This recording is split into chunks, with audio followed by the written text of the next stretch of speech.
right. Ready? I'm born ready.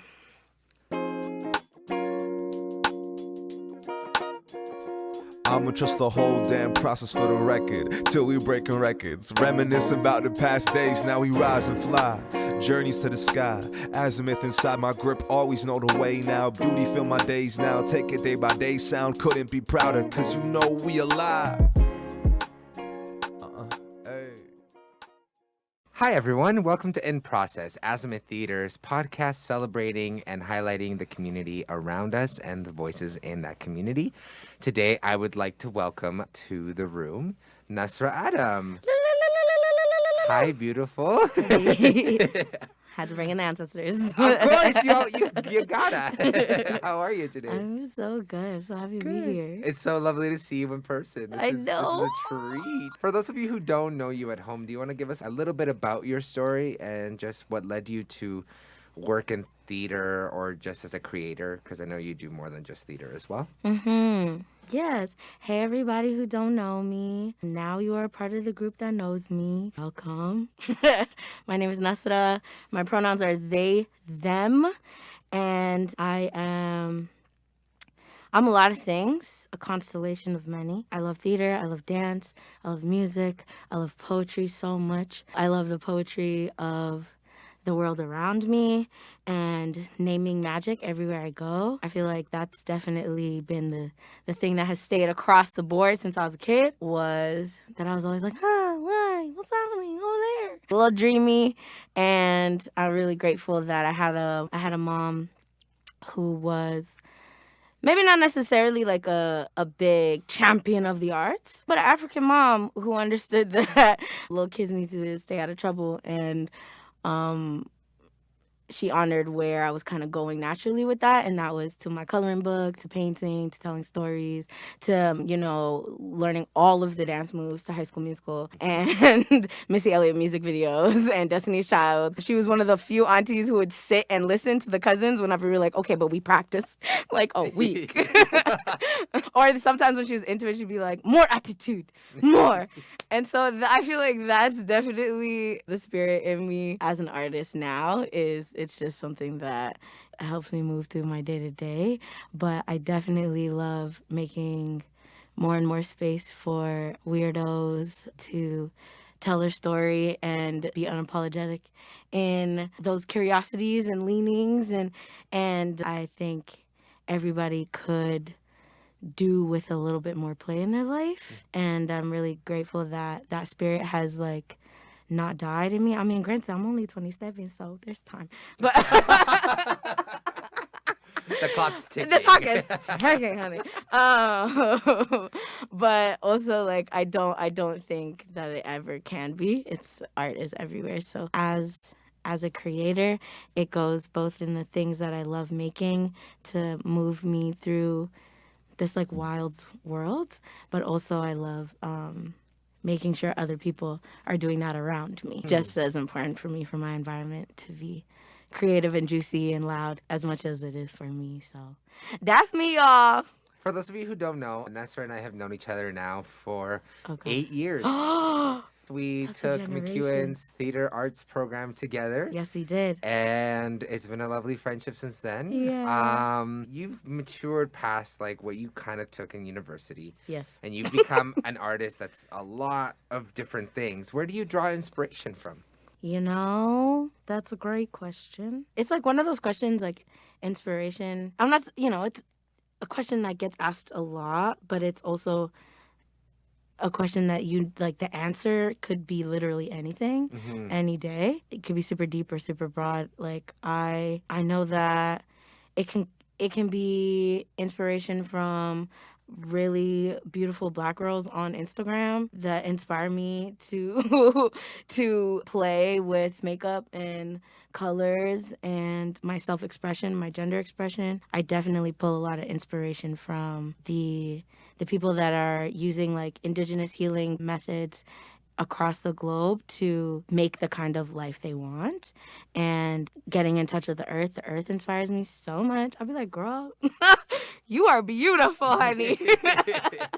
I'm like, you offer us so much. I go to the river very much a lot, and every time it's a great conversation. Just feeling the vastness, feeling like I'm just like a little guy. It's like so important, you know. The stars inspire me so much. I used to staring out there, especially growing up in the woods. There's like, you just have mass space because you're just pushed out the city, and it's gorgeous. And so a lot of those things keep me asking questions and wanting, like, needing answers. Speaking of art, are you working on anything right now that's inspiring you? Hell to the yes, I am. DNA play. You know how I do. Everything is aligned. And you know what's wild is I wasn't even aware of it. I wasn't even thinking about it. But then I knew my birthday was around. And then I was like, wait a minute. Wow.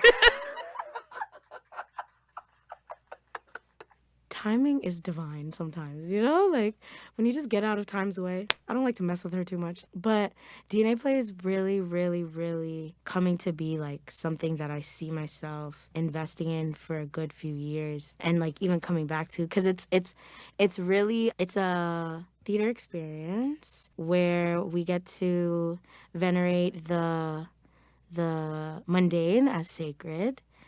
It's going to be me just, like, literally taking stock of the day-to-day rituals and baby ceremonies that have kept me together as much as one could be together during these times. Yeah. But it's taking a inward, like, perspective on healing and showing up for yourself in ways that are regular.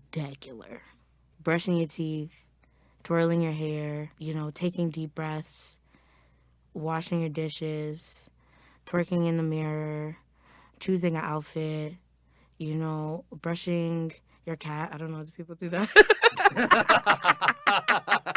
I don't know if you brush y'all cats. Things. The regular things, you know, putting a tuxedo on your dog, like just the things that one does. I know y'all do that. I know it's regular, so don't blame me. Listen, we've seen it on Instagram. We've seen it, okay? We've seen them in their little hoodies. That was the ritual, okay? That was a moment of sacredness because it was a moment that offered you joy. And it was a moment that you intended. And I think, like, through all of this drama that we're moving through, looking at our patterns, just the literal moment-to-moment decisions that make us up, really giving them the space to breathe. And because they are the things that make up our DNA. They are what make us who we are.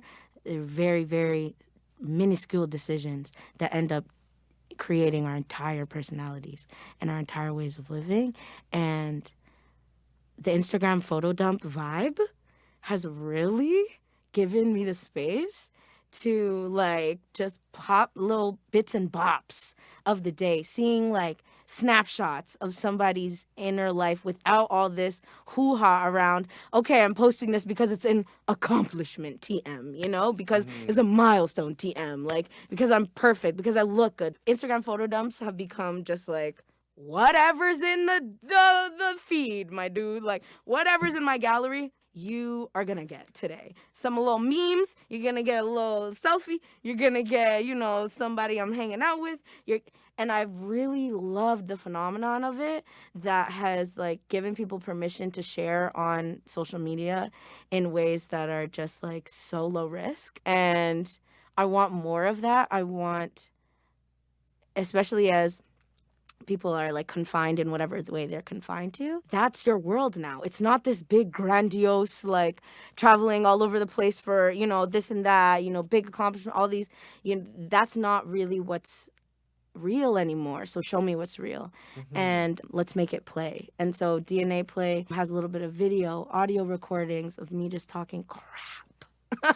me processing things that I was going through. You'll also be getting, because it's a live experience, it's gonna be intimate, it's gonna be small, but you'll get a nice glimpse into what I've made ritual and what I've made ceremony out of me just surviving as a Black, queer, African Indigenous person. And I don't think that a lot of Black artists, Indigenous artists, like racialized artists, disabled artists get to be ordinary, get to be regular, get to be just up in fragments. There's been so much pressure. I know I've experienced needing to tell my whole story because you got this one chance and it's your big shot, kid, and make the most of it. And I'm exhausted and I'm healing and my people are suffering and I need every moment that I can get for recovery and for joy. So on God, when I'm talking about art, I'm going to make it in the process of it. That's why I love that this is called In Process, because it's really about that. The process of me creating is not for consumption. My friend Kai said just a couple days ago on their Instagram, they said, I do not make art for consumption. I sell my art to survive, right? So that there's a distinction, and divesting from capitalism means divesting in my body. I just got to take a second and not turn myself into a commodity and into a product. And I'm the one that can set those boundaries and create that environment and that integrity for myself. And so with DNA Play, I really want that to be the vibes. Like, we gonna have a nice little guided meditation, okay? You gonna hear me sing a little song. You gonna see me do a little dance, and we're gonna have a convo. We're gonna talk. We're gonna talk, because that's what we need to do. And y'all are gonna see some beautiful videos that have been edited, because film has also been more and more important as we go into these digital times. So that's gonna be a component. We're gonna really create some space to talk about some things and also offering in on what's been going on with me. Wow. Thank you for sharing that with us. Thank you. I'm excited to see where this goes. And I really love that, like, in all of your art that I've seen, including Three Ladies, you've always really pushed process. And it's something it's taken some relearning, but it's such a freeing thing when you realize that art is about the process and whatever is at the end of the day, like, it's about how you got there. Yeah. Whatever it is at the end. That was the medicine the whole time. Was like literally you just making. Yeah. It's like when, the soothing, I know you know this, of coloring books. Andrés is a beast with the coloring books, y'all. Oh my gosh.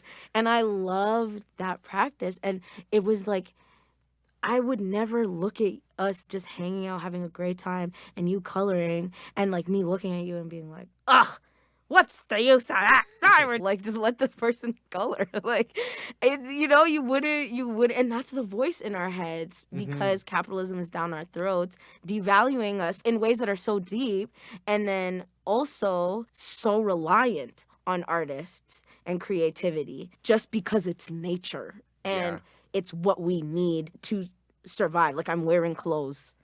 Like, like art, like we're in a building, like somebody drew this. And I think we've really seen in the pandemic, so many of my artist friends, obviously our whole industry got shut down. And I be touring. Like, that's how I make this make sense for me. And there was no more of that and no foreseeable answer to what that's going to look like. And I know so many people, patrons of the arts, as well as like people involved on this side, like it's a huge shock because you have to reevaluate what your value is all over again, what skills you have, how marketable they are. Do I want to make mad TikToks? What what lane are you going to take? And I was already kind of scaling back. I kind of intuitively was like, in 2019 was like, okay, you're not going to be doing as much. Figure out how that's going to happen. I was kind of already going into hermit mode, but it still like shook me. And so many of my people are already on like thin ice all the time. We're already passing around the same $20 every month. Okay, you got me this month, I got you this month. You got me this month, I got you this month. And it's like, we need some sustainable systems. And so all this conversation around mutual aid is really great. And I think a lot of us are starting to see the art in it, the way that if we can just humanize these processes, this industry, like we could be doing more than just making stuff and making it pretty. We have a lot of power and a lot of knowledge and genius that is just comes from creating art that we could be using again to create the world that we need. And I think that's happening more and more. Organizations starting to see their power, whether their abuse of power or where their like strengths are, and hopefully like taking on the roles of utilizing that responsibly, like with good intent, and not just because it's the thing that we have to do to keep getting our funding, you know? Totally. Well, and there's also something in what you said a little while ago about like, you know, the sustainability of it all, right? And how, like you mentioned, that's how you get to know spaces through the artists. Yep. And I find that like that's something that I kind of am always in shock that isn't happening. Like even just like if we talk in Alberta, like there's art that's happening all over Alberta. And what happens if we create a network so that we're all creating it together? Yes. You know, I got this set piece. I don't want it anymore. Does anyone want it? We'll paint it. We'll use it. Yep. You know, all of these things where finally the conversation around sustainability is starting to come into our industry. Yeah. And how does that also affect like keeping the industry alive, you know? If it's the same 5 people keeping the industry alive the whole time, how are we actually going to have it sustain past those 5 people's capacity?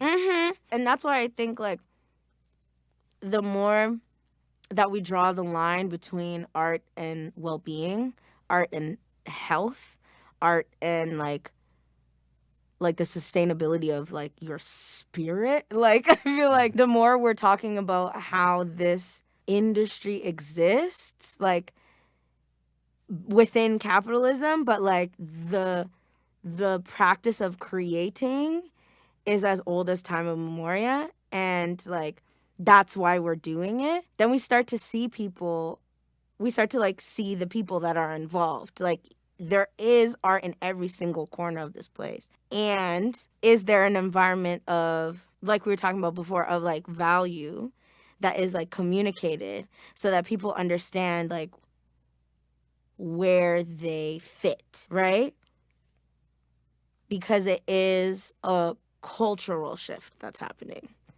And that reaches, because we're culture holders, it reaches and extends far, far, far, far beyond. The amount of stuff that we already know. The media, the this and that, like we are active participants in all of it. Yeah. And even more than I think we give ourselves credit for. I know people are like, nobody watches theater. Like, it's not making, you know, but theater. it's like to the point where it's like enough of the world is invested in this way of storytelling that's enough, you know? And like, and that it does transcend things. We see what happened with Hamilton. You know what I'm saying? We know what Wicked's done in the world. We have those representations of when it's touched everyone.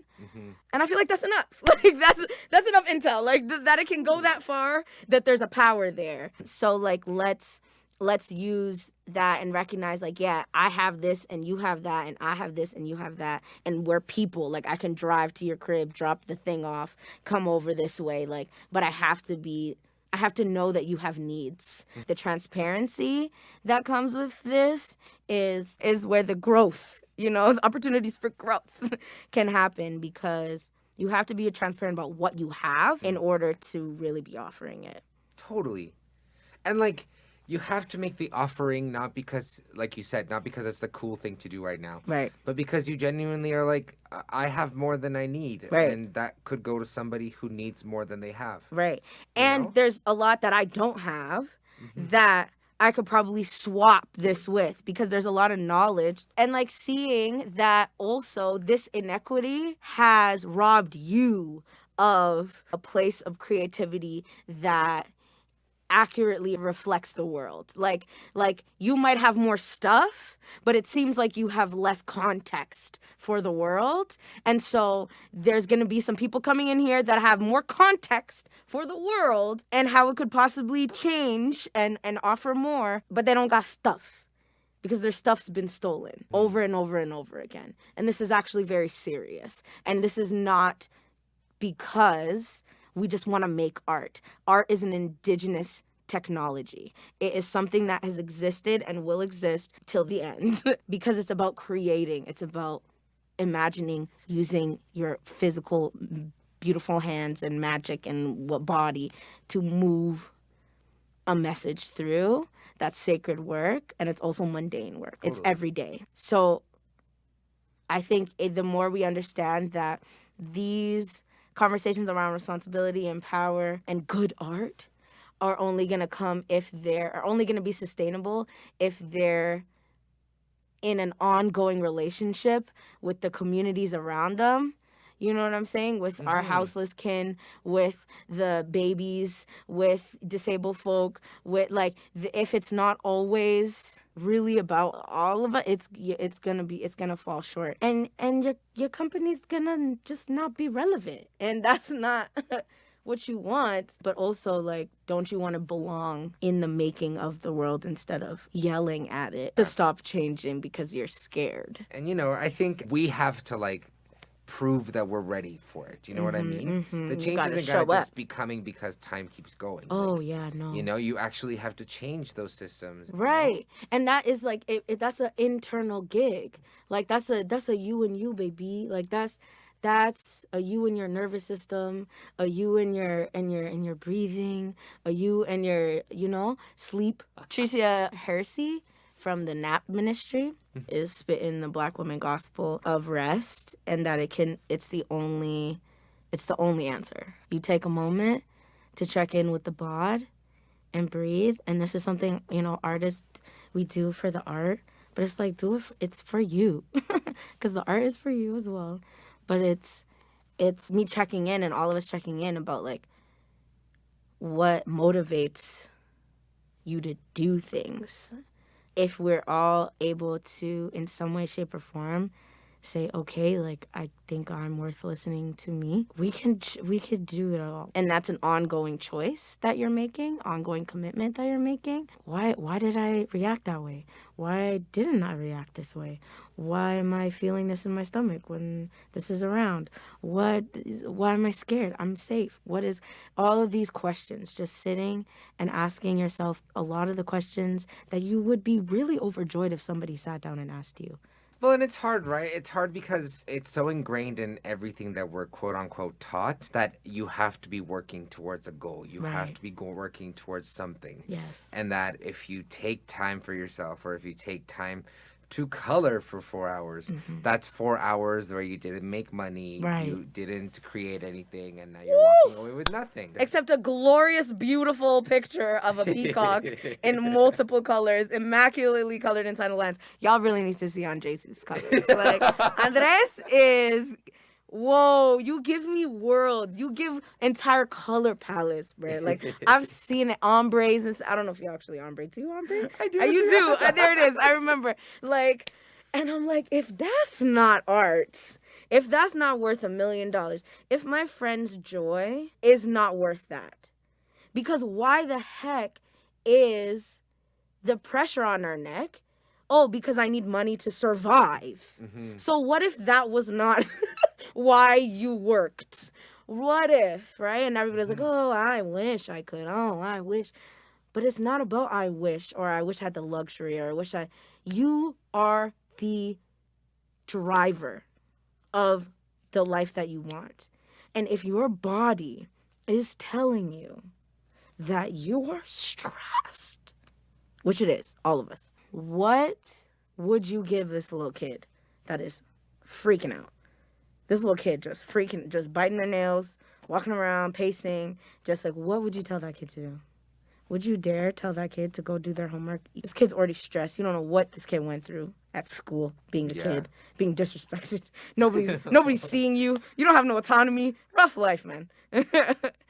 And a lot of different people's experiences who don't have a lot of autonomy over their life, right? Talking about marginalized people across the board, especially disabled folks, elders, somebody is making the decisions for you all the time. You know what I'm saying? As a Black person, as a displaced African Indigenous person, I'm always engaging with somebody else's idea about what I ought to be up to, all right? Because my body is quite literally capital. they need my body, especially as a Black femme and a Black trans person. Like, they need my body to disintegrate in order for this whole structure to keep on moving as it's moving. They need to make sure that NASRA is working for everybody else except NASRA.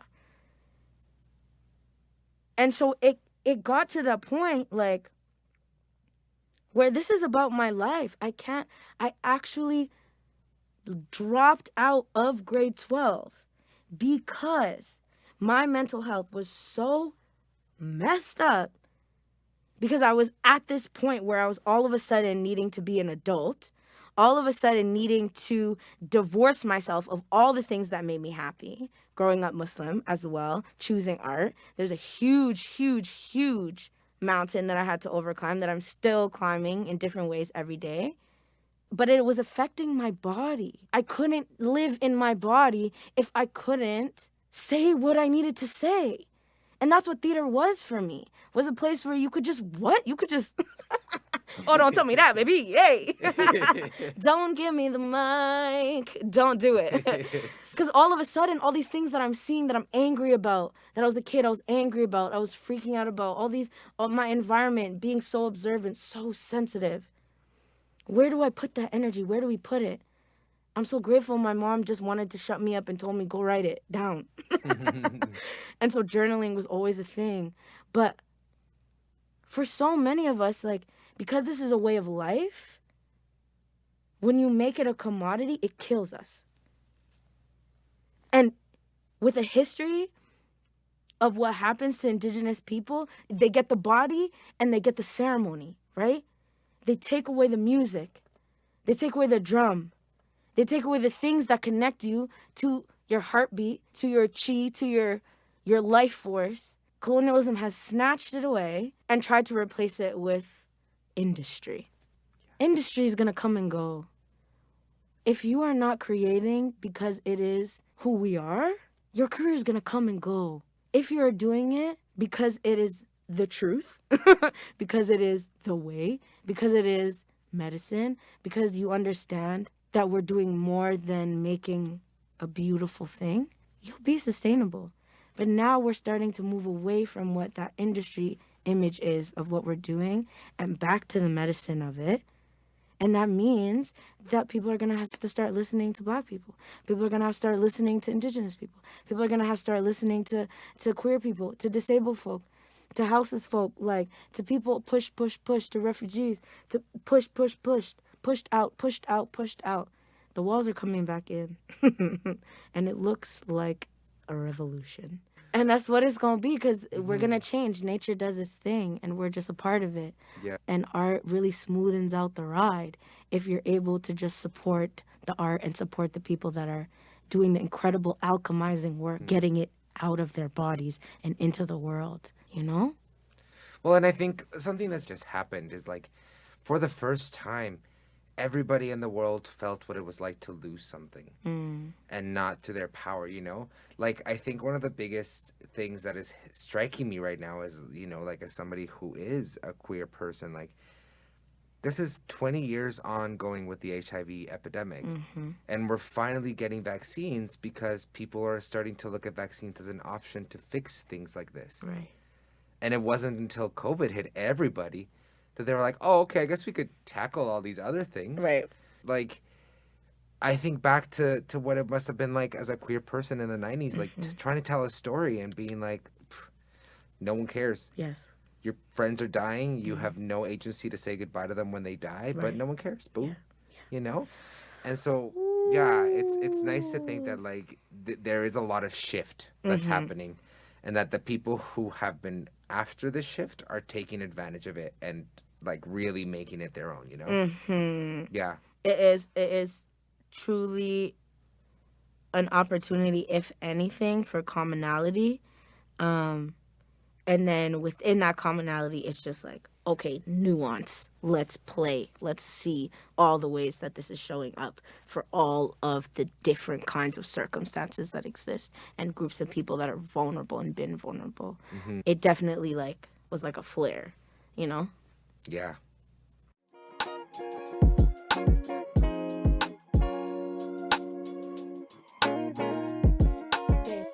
The In Process podcast is brought to you by the Canada Council for the Arts and Azimuth Theatre's Traversing the Azimuth Multimedia branch. It is our aim to continue to introduce and deepen the relationships between our community and the artists within it. To keep this podcast going, go to azimuththeatre.com/donate to help with the continuation of this podcast.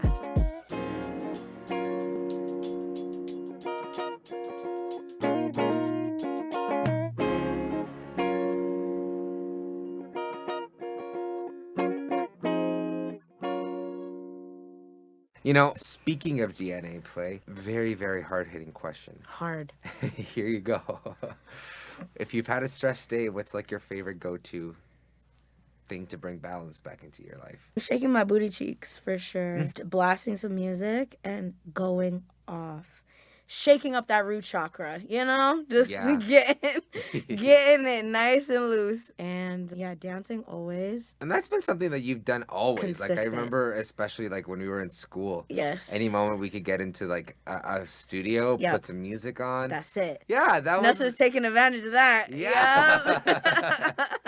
Ooh, I can't wait to have a studio in my crib. I'm literally just ordering some little mirrors, some makeshift mirrors for the new spot, and I'm really excited to have that be real because the floors are good. Yeah, it's my saving grace. I don't know what I would be doing, and that is the thing. When I started to think that I wasn't a dancer because I wasn't, one, when I stopped competing because we were going to school, and especially I stopped doing street styles, I was like, oh my God, can I even throw down anymore? I don't know.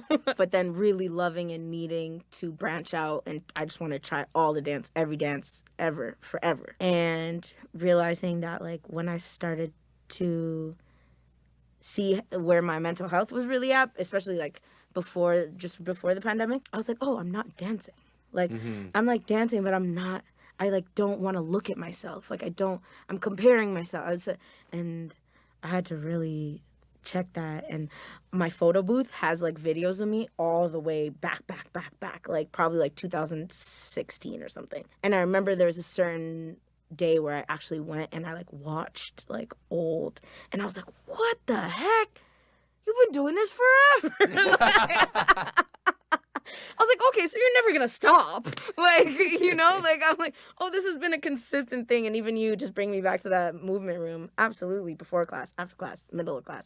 Even when we would go out, I'd be like, I just want to dance by myself. Literally, we have like a time where I'd be like, okay, now so get out your solo dance and then go hang out with your friends and dance with everybody. Like, and I'm still that way because I just want my own little party. Like, that's like also being raised for most of my life as an only child. Like, just like, I'm set the mood. So yeah, music, dance, and good lighting. Now, do you have a treat that brings you joy in your life whenever you're stressed? Yeah, like honestly, I eat a lot of fruit. And I feel really excited when I have like a new fruit to try, or I just like went grocery shopping and I have like more than 4 options. Like I'm like, oh my God, whoa, I'm rich, I'm wealthy. And also, yeah, I love chocolate things. To me, all I'm hearing is that you would die for some chocolate-covered fruit. Oh, woo! So love language, is that one of them? Yeah. Yeah. Yeah. Yeah, love language, it can be fruit. It can be anything. I saw a tweet that was like, fruits really be hella messy. I was like, oh, what? Why is eating fruit so messy? Like, Everything delicious is messy. It's I'm sorry. I'm messy. just going to say it. Yes. Yeah. Now, speaking of your process and working on DNA play, like, working on something that you've worked on. Yes. And I'm assuming, like, you always had an idea to keep going, but you let it go for a while. Yeah. How do you go back into a process and honor what's been done before, but obviously bring new stories and breath and all of that to a project? It's a great question. When I have the answer, I'll let you know. And no, that's totally fair, right? I feel like that's definitely it. Like, I'm just like, this is my first, outside of my EP, which everybody should check out. It's called Salve. It's on Bandcamp. Just search up NASRA, SALVE, Salve. This is my first multidisciplinary piece of this kind of scale that is like just about me, and that feels really new. So it is asking me, what I have found is that it is asking me to really position myself at the center. And I'll be doing all this rat-tat-tat-tying about, you need to center me, y'all forget to center me, da-da-da. And now God's like, okay, but are you gonna, maybe you should try it. And I'm like, oh, The universe is always listening, and when they hear something, oh, I said, Yeah. y'all was listening up. I thought I whispered it. And they're like, you literally had a megaphone, but it's fine. And it's those moments where the dream agrees with you, and then you have to step into your big boy shoes. And even especially with collaborating, like I had a moment where I was trying to collaborate early on with the Expanse situation, and I realized I really didn't know enough about what the hell I was talking about to be collaborating with nobody. But I was really grateful for that artist who like tried it out. And so this time, me bringing in the collaborators, like I'm really like, okay, NASRA, that means like nobody's gonna set your rehearsals with you for you. Like you have your afternoon free. It's DNA playtime.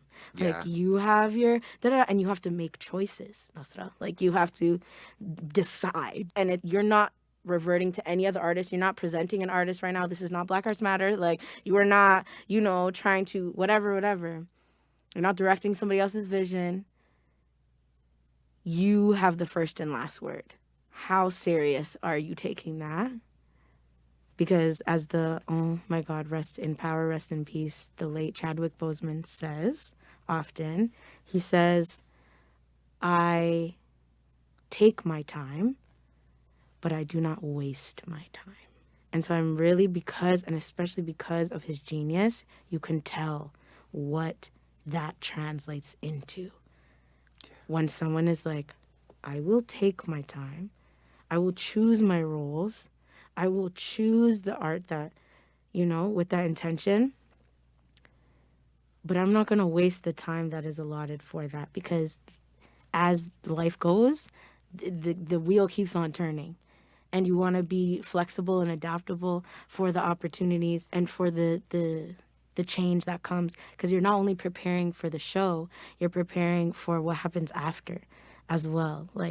And that's why I'm trying to stress so much. I am stressing or affirming in my body, no stress, that I am here for the process, because then there isn't that big, well, I stopped that Chinook and now I gotta restart it again, and that sometimes comes, and then it's just like, oh, I was living my life, and art is the life. It's how I do my Mondays and my Tuesdays and my Wednesdays and my Thursdays, and so then when it just goes through the embodiments that it goes through, rehearsing, writing, exploring, sharing, presenting, gathering, processing, releasing, it's just like, oh, it's just going through its different stages, as anything does.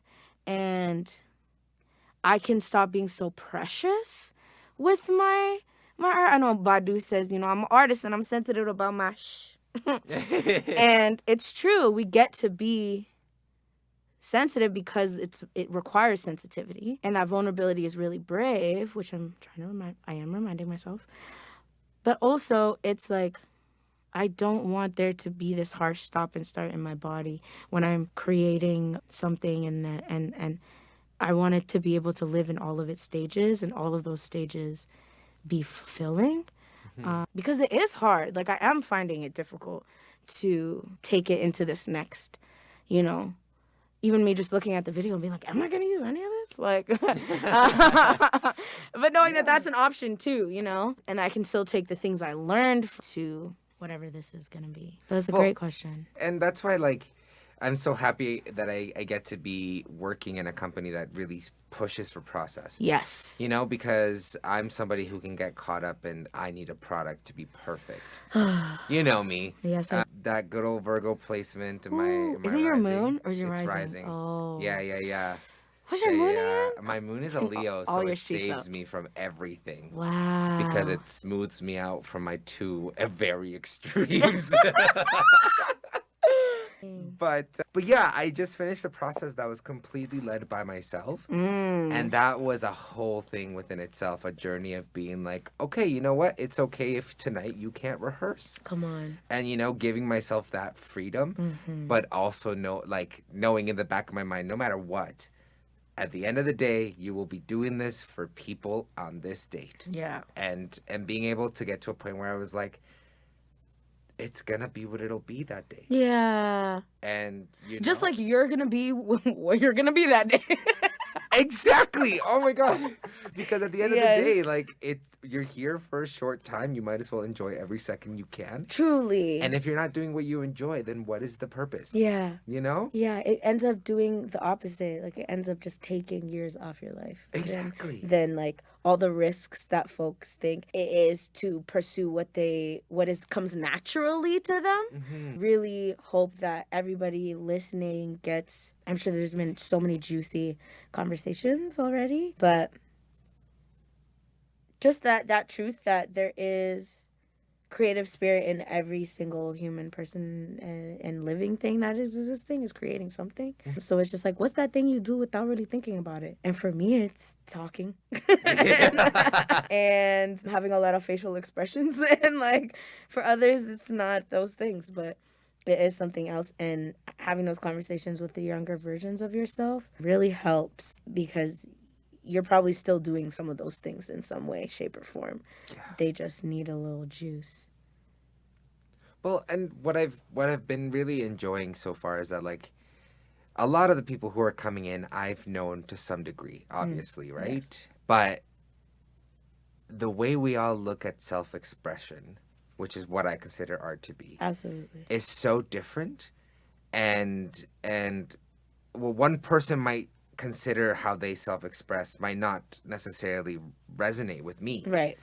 But somebody out there might be listening to the way that you express yourself and that you talk about creation and go like, hey, that's how I do it, but I was told that that's wrong. Right. And it's the reminder that like nothing's wrong if you're doing it out of joy and out of reality. Yeah, and it's not hurting nobody. Absolutely. Exactly. Yeah. I think that's you're absolutely right. It's super freeing. You never know what people can be resonating with.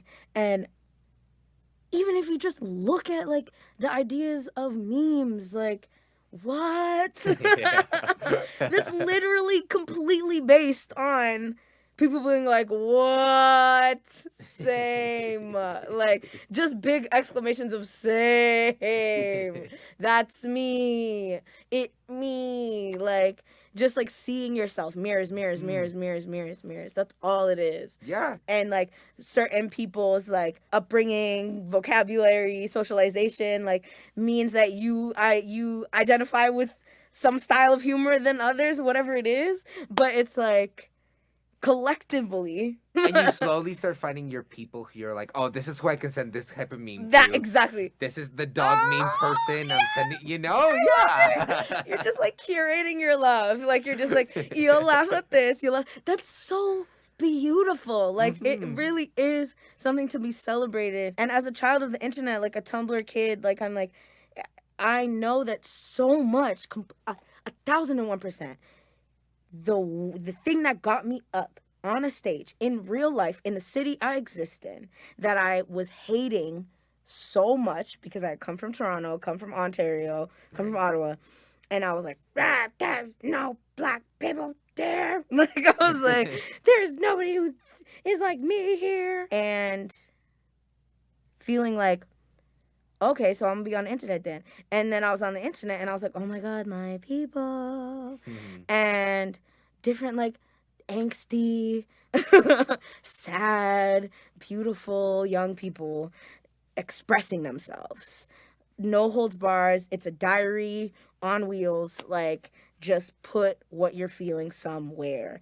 And other people's feelings and the sharing of them help me do that for myself, help me create a dialogue with myself, ground that practice by blogging, and then also like create community and see like-minded people.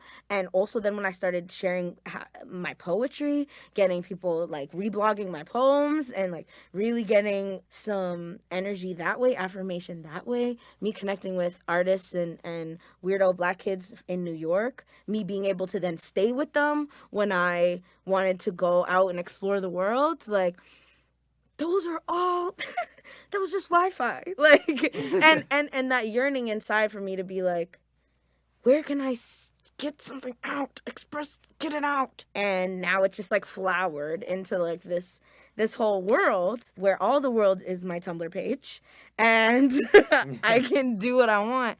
And on that note, I just want to say thank you so much, NASRA. Yes. This has been such a pleasure. It's been such a lovely time to just hear you talk and to get to hear your voice and your thoughts. You know, it's been a minute. It has been a minute. So this is lovely. Thank you. Thank you all so much for joining us, and we'll see you next time. Hey, pal. Enjoying the conversation? Traversing the Azimuth is a brand new branch of Azimuth Theatre, aimed at connecting artists with a wider community, deepening mutual understanding, and getting to share each artist's process and journey. If you would like to continue hearing these amazing stories, you can help out by going to azimuththeatre.com/sponsorship and sponsor Traversing the Azimuth. Your sponsorship will go straight into paying more artists to come and share what it means for them to be proudly in process. We would also like to take this moment to thank the Canada Council for the Arts for their support in the pilot of this project. For more information on Traversing the Azimuth, go to azimuththeatre.com/traversing.